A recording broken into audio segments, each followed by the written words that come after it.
grave threat a high crime? Ito ay debatable. It could go either way. So, the decision of the impeachment court senator judges importante kasi wala pa sa pagkakaalam ko, no? Hindi pa ito na didesisyonan ng Korte Suprema dahil this is an impeachment court jurisdiction matter. So, depende na sa mga judges if they will consider grave threat, no? Na high crime.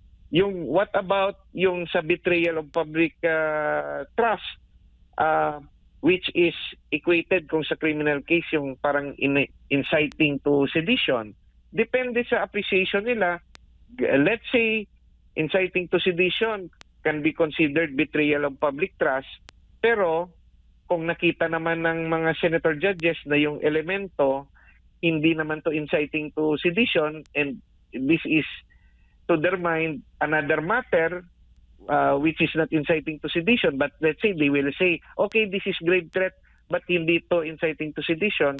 So, hindi rin siya papasok sa impeachment conviction bilang high crime. So, yun nga yung sinasabi natin, yung ebidensya pwedeng makapasok, pero yung interpretasyon ng judges ay hindi ito sapat para i-convict ang nasasakdal. Nasa linya po ng ating komunikasyon si Attorney J.D. Hinlo, Deputy Secretary General for Visayas ng PDP Laban. Attorney, good morning po. May aga, Jade at Admar po ang inyong mga kasama. Maraming salamat po sa inyong oras.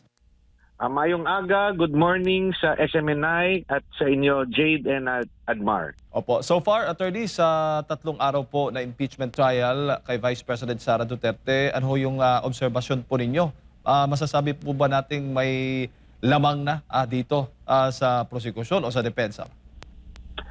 Wala pa pong laman either from the prosecution or for the defense. Sa tingin ko po patas po ang yung pag-handle ni Senator Chis Escudero sa proceeding, kaya po yung importante mabibigyan ng pagkakataon yung dalawang panig na makapagbigay ng kanilang panig tungkol sa issue ng impeachment. Opo. Kaugnay ng issue ng grave threats, yung Article 4, ano ho yung mahalagang punto na inyo pong nakita at nakuha doon sa mula po doon sa direct exam at saka dito sa cross-examination po ng both prosecution at depensa? Nakita po natin bilang publiko kung paano po magsagutan ang prosecution at yung defense counsel. Dito po natin makikita na ito yung nangyayari sa loob ng korte. Marami pong objection, meron pong mga manifestation, meron pong motion, merong challenge. Sa ordinaryong mamamayan na hindi abogado, minsan nakaka-frustrate na bakit pinipigilan na masabi ng witness ang katanungan. Bakit stricto na hindi pwede yung answerable by yes or no, no? During nung time nung prosecution, at bakit ito'y allowed nung time ng defense, no? Yung rason po dahil po may rules tayo sa paghahain ng testimonya ng ating witness. Gaya po ng tinatawag nating leading question. Yung leading question is a question na answerable by yes or no. Ito po ay allowed during direct testimony. So leading questions are allowed during cross-examination. But leading question na answerable by yes or no ay hindi allowed during direct testimony. That's why kung magtatanong yung prosecution ng question na answerable by yes or no, duty o trabaho ng defense counsel na mag-object kasi it is a leading question. Nung panahon naman ng defense counsel na magpresenta, let's say na magtanong, no, during cross-examination, pwede na siyang magtanong ng yes or no. That's why sinasabi niya sa witness, you may only answer by yes or no. Nagsasabing witness, can I explain? Sabi ng defense counsel, you may not. Pero nandyan po si Senator Escudero bilang presiding officer, siya po yung kumakatawan sa senator judges, sinasabi niya, the witness may answer how he wants to explain his answer. So, but the witness has to answer first, either yes or no, then he can explain. So, sa aking pananaw, medyo patas naman po ang paghandle ng presiding judge dito sa impeachment proceeding. Doon po sa testigo na si NBI agent John Mark Calilong, attorney, ano ho bang masasabi po ninyo? Siya ho ba ay napatunayan ho ba niya yung issue po ng grave threats doon kay Vice President Sara Duterte?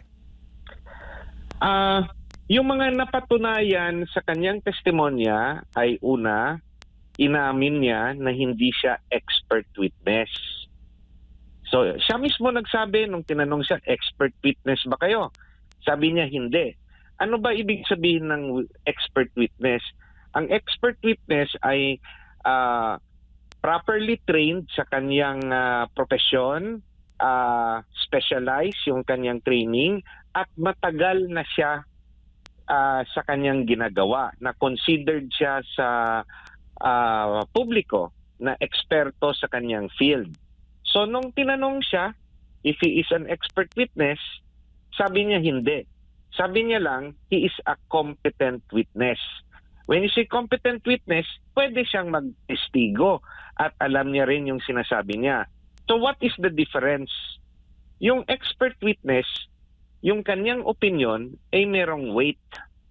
Merong, ito'y dapat i-consider.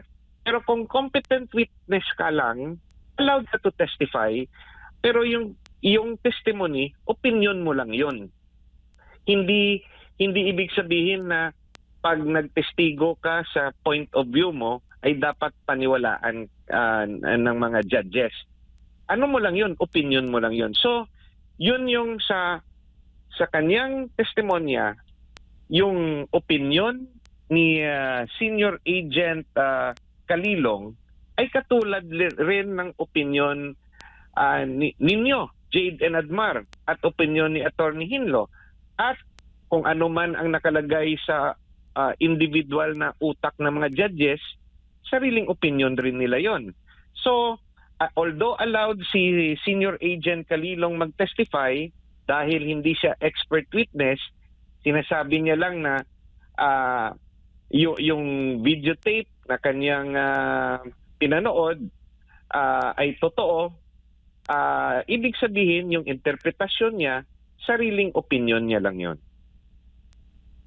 Opo. Doon sa baga attorney, kasi question din doon sa naging cross-examination na laman din, napatunayan din na wala siyang personal knowledge doon sa kung nag-hire ba ng umanay assassin itong si Vice President Sara Duterte? Yung kanyang testimonya ay base sa kasi siya yung lead investigator at siya yung yung kanyang lagda ay kasama sa nag-file ng reklamo sa Department of Justice, I think sa grave threat and citing to sedition, kung tama yung aking pagkakaalala. Ay criminal case has been filed sa Vice Presidente. So, yung elemento base sa opisina ng NBI sa kanilang paniwala ay sapat para maiahin yung kaso. Pero wala pa namang trial. In fact, wala pa namang sagot ang DOJ kung iaakyat ang kaso sa korte. So, nagte-testify lang si Senior Agent Calilong sa kanyang ginawa. But as to whether or not yung kanyang opinion sa pagpapanood niya ng video na yan ay sapat para makakonvict kay VP Sara sa korte, ibang bagay yon. Kasi yung mag-i-interpret naman doon ay yung mga West natin. Now, isa yung napansin ko, no? Binigyan ng trabaho si Senior Agent Calilong para mag-imbestiga, being part ng NBI. At dahil yung NBI sa batas, no, ng Republic Act 10867 noong June 23, 2016, nagsasabi na isa sa primary jurisdiction ng NBI ay mag-imbestiga, no, ng pagbabanta sa katauhan ng Presidente, Vice Presidente, Senate President, Speaker of the House, at Chief Justice of the Supreme Court. Trabaho lang ng NBI na mag-imbestiga. Pero as to whether or not, no, the investigation is proper, dapat tanungin natin, no, yung NBI. NBI, sa inyong pag-imbestiga ba, yung nakipag-usap ba kayo sa intelligence community ng gobyerno? Nakipag-usap ba kayo sa military intelligence, sa Philippine National Police? Nakipag-usap ba kayo sa NICA, sa National Intelligence, no? Nakipag-usap ba kayo sa mga witnesses? May witness ba kayo? Nakipag-usap ba kayo? Kasi sabi nyo, may grave threat. Although may karapatan kayo mag-imbestiga, kinausap nyo ba yung mga alleged victim, no, ng threat? Sino yon? Si Pangulong Marcos, si First Lady, no, Lisa Araneta Marcos, at si former Speaker Martin Romualdez. Kinausap nyo ba sila at tinanong kung ano yung naramdaman nila sa sinabi ni VP Sara? Bakit importante yon? Dahil yung iba, gaya tayo, pag may sinabi kontra sa atin, yung iba sa atin, yung resulta, natatakot, kinakabahan dahil feeling natin trineten tayo. Yung iba naman, kapit-balikat lang kasi yung interpretasyon ay wala yan. Joke lang yan. O yung iba, masasabi, wala yan kasi wala naman akong kinakatakutan. Bugso ng damdamin lang yan. Yan yung katanungan na kulang sa investigasyon ni Senior Agent Calilong. Dahil dapat para makompleto ang kanyang investigasyon sa grave threat, dapat tinanong niya si Pangulong Marcos, si First Lady Lisa Marcos, at si former Speaker Romualdez kung ano yung naging resulta ng sinabi ni VP Sara sa kanila in public at kung ano yung kanilang nararamdaman.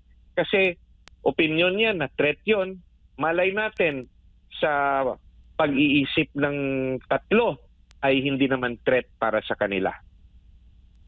Opo. Pero tama ho ba na yung NBI ang maghain ng reklamo sa halip na yung mga offended party, yung mga subject, PBBM, FELIZA, House Speaker, sa issue po ng grave threat? Sa grave threat sa batas ng Pilipinas, allowed po yung authorities or even the witness, no, sa pagsabi to file a case.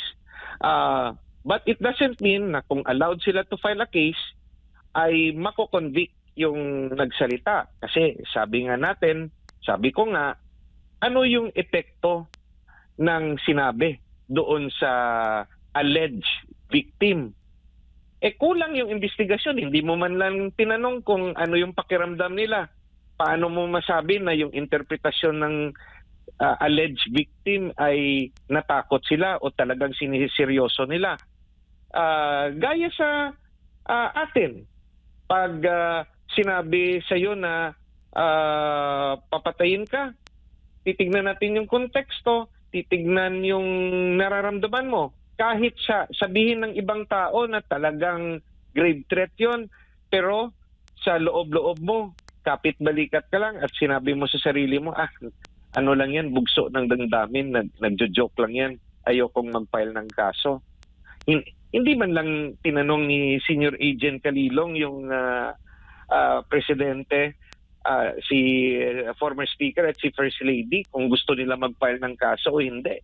So sa aking palagay, no, naging kompleto sana ang investigasyon niya kung ginawa yon ni Senior Agent Calilo. Hindi ho ba sapat, attorney, yung ipinakitang video ni PBBM at ni House Speaker, reaction po nila doon sa pagbabanta umano ni Vice President Sara Duterte? Yun nga yung sinasabi ko. Kung talagang totoo na merong threat, kung totoo na it will cost yung inciting to rebellion, which will be considered as betrayal of public trust during this impeachment proceeding, dapat kinumpleto ng NBI yung kanilang investigasyon at tinanong mismo yung mga alleged na biktima. Bakit hindi nila kinausap kung anong nararamdaman ng presidente? Bakit walang affidavit na inattach? Although allowed sila mag-investigate, although allowed sila mag-file ng complaint, pero hindi kompleto yung datos. So dahil doon, you must remember, kung criminal case nasaan pinagbabasehan nila ngayon yung elemento para sa impeachment case, no? Although it will require a different evidence, but the mere fact, sabi nila, grave threat was committed, let's say inciting to sedition was committed, dapat yung kung criminal case, yung quantum of evidence is beyond reasonable doubt. Dapat sigurado. Dapat kinumpleto yung investigasyon. Pero itong witness, ito yung posisyon ng NBI senior agent. Hindi pa natin alam yung mga susunod na witness kung konektado sa ginawang investigasyon at paghahain ng kaso ng NBI sa DOJ. So, yung tanong natin ay nakabase lang sa testimonya ni Senior Agent Calilo. Baga, sa madaling salita, attorney, nabutasan sila dito. Yung baga, malaking butas sa chain of evidence ng prosekusyon. Sa aking palagay, mas lumakas sana yung testimonya ni Senior Agent Calilong kung kinompleto niya ang kanyang investigasyon at hindi lang mag-depend sa nakita niya sa video. Kasi paano mo masasabi na yung epekto nito inciting to sedition, meron bang testimonya from the intelligence offices na meron talagang threat, o nagbase ka lang sa video at sa social media? So dapat kinumpleto mo at yung alleged victims dapat kinausap mo kung ano yung kanilang nararamdaman para, sabi mo nga, hindi mahanapan ng butas. At nabanggit mo na pinagbasehan niya yung video, mismo siya ay kinumpirma o inamin na wala po siyang personal na kaalaman na bago po nagkaroon ng live stream at mismo hindi niya rin napanood mismo yung live stream. So after pa napanood. So, gaano ho yan? From open source, yung term niya, kinuha niya from open source sa publiko.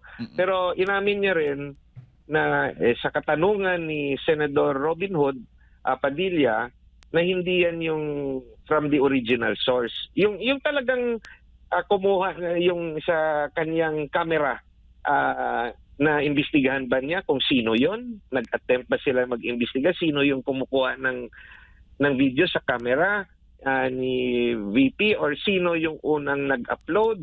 O yun yung mga bagay na sana nakompleto ng kanyang investigasyon. Opo. Pero so pagtatanong nga ni Attorney Narvasa ng House ng Defense Council ni VP Sara Duterte, sa tingin po ninyo, doon sa pag-amin niyang wala siyang personal knowledge, malaking epekto rin ho yan o baga malaking butas din para sa parte ng prosekusyon na ang isang lead investigator ay umamin na wala pong personal knowledge? Siyempre, makaka-apekto rin yan. Although, yung sabi nga natin, it was allegedly a press con, yung punto is, at pinag-usapan na rin yung sa panahon ngayon yung AI, artificial intelligence, parang totoong totoo. Na sisigurado ba na yung actual source ng video na yan, yung kaumpisahan, walang na-splice, walang pineke sa video na prinisinta sa korte, no? Kasi yung importante yung video na prinisinta sa korte. At sa particular na witness na ito, hindi rin prinisinta yung 2 hours video, no? Pinakita lang sa atin yung mga parte-parte. So, yung mga senador, kung matatrap sila kung ano lang yung pinakita sa kanila. Kasi yung personal nila na knowledge na kailangan ba nilang panoorin yung 2 hours, baka pwede nilang ginawa in private, pero dahil nga ito isang trial, matatrap sila kung ano lang yung prinisinta ng prosecution at yung prinisinta ng defense. But it is also within the right of the judge ng buong impeachment court to require everybody to watch the 2 hours video, the 2 hours press con, para maintindihan nila. So both the prosecution and defense did not show everything. So hindi natin alam kung anong epekto nito sa mga isip ng ating mga senator judges. Kung hindi po original copy o raw file ng video o maging yung kung photocopy, malaking issue ho ba yan dito sa impeachment trial, attorney?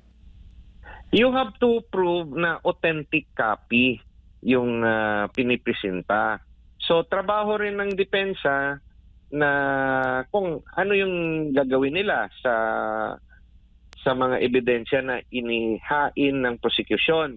Kasi pagkatapos ng mga testimonya, may tinatawag tayong formal offer of evidence, no? So doon 'yon, formally offer sila, no? Either verbally or sa tingin ko i-require in writing.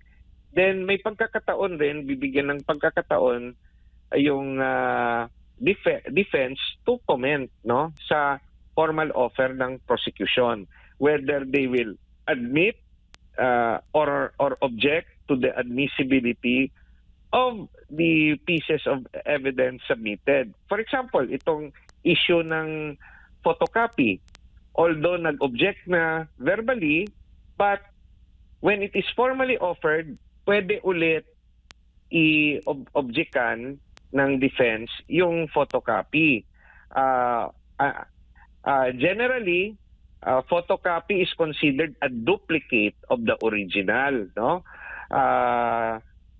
However, there are 2 exceptions if yung authenticity nito is challenged, at yung pangalawa, it will greatly prejudice, no, the other party. So depende na yan sa depensa, sa when the prosecution presents a formal offer, how they will question why are they objecting, or there are instances na yung defense will just allow it kasi hindi naman dapat nakabase lang sa technicality, kundi kung alam naman natin na totoo yung video na yan, what's the use? Yung away, hindi sa whether i-admit or not yung video, yung away, whether or not yung content nito constitutes high crime to justify impeachment. Yung tanong, is grave threat a high crime? Ito ay debatable. It could go either way. So, the decision of the impeachment court senator judges, importante kasi wala pa sa pagkakaalam ko, no?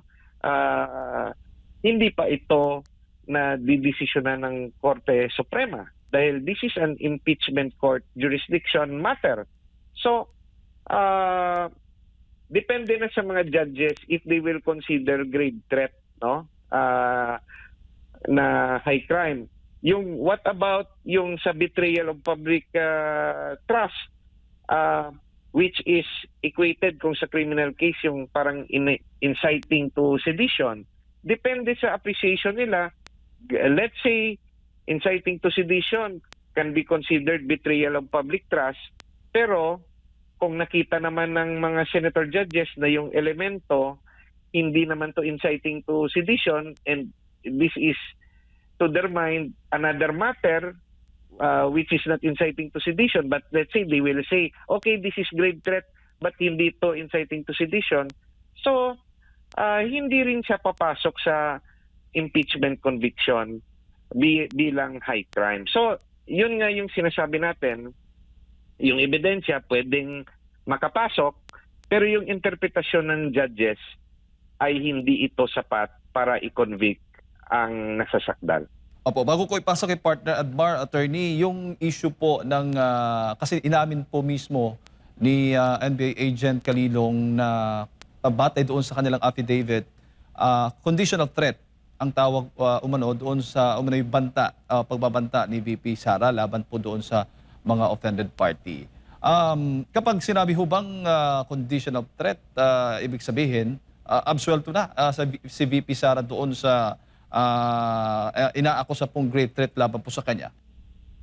Yung sinasabi ko nga, no, even if it is grave threat na hindi conditional, sapat ba yon na i-consider as a high crime?